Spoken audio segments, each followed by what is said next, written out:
Welcome back. I'm Gab Carlton. And I'm Rob Sands. How you doing? And on this video, what we're going to discuss is incident investigation. So I think I might throw to you, Rob. Why don't you sort of just give me a little bit of a brief intro to incident investigation? Yeah, I think it's one of those ones that all of us in risk and safety, or an activity that all of us in risk and safety have to do from time to time, and I'm sure for some of you it's an activity you have to do a lot. And the focus of today's video is really around less about the process of incident investigation and understanding understanding what happens to us as risk and safety people when we do an incident investigation. So, Gab, maybe I'll start with a quick example. Yeah, brilliant. Yeah. So let's just pick a fairly generic incident. Let's say that somebody, one I can think of when I worked in manufacturing. Fred hurt his back, lifting up a box, carrying a crate in some sort of manual handling activity. And the typical process is to follow a checklist, if you like, or some sort of template of an investigation, and we come up inevitably with root causes. Gab, I wonder if you can just think about what does that do to us when we have a form, when we have a process that talks about getting to root cause or root causes?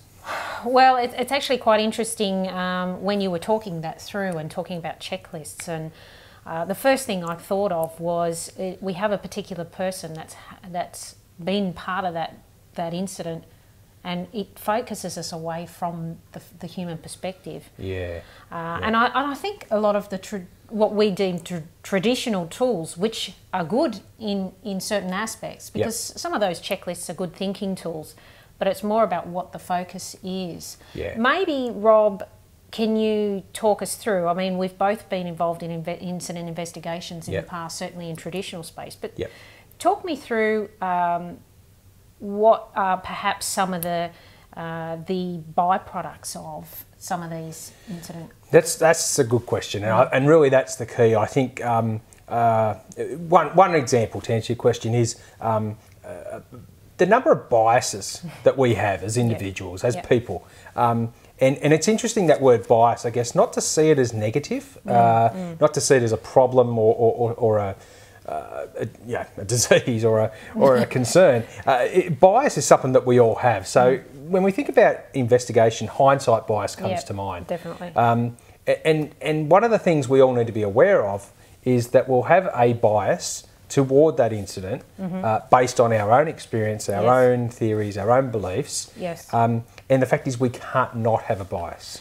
So basically what you're saying is with these biases we have particular focuses, so it's subjective. Absolutely. Yeah. Absolutely. And so quite often in risk and safety and incident investigation, we even get external contractors come in to do an objective investigation or an analysis. Yeah. But in actual fact, it's not necessarily all that objective as we see. And I think it's important to highlight, that's not to say that that's a bad idea.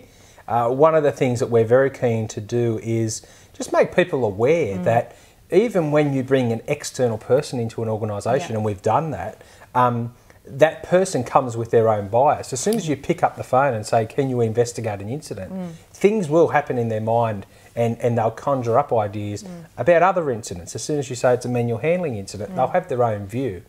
So just to understand that our bias, and biases, there's many of them, will impact on how we go about things. That's really a key. Not to see that any of those things like independent or objective views are bad, but just to understand they're limited. Yeah, be very mindful.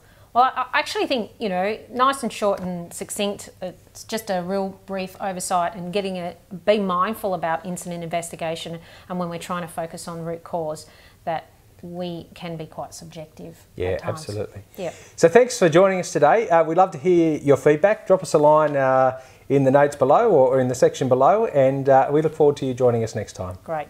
Thanks. Cheers. Bye.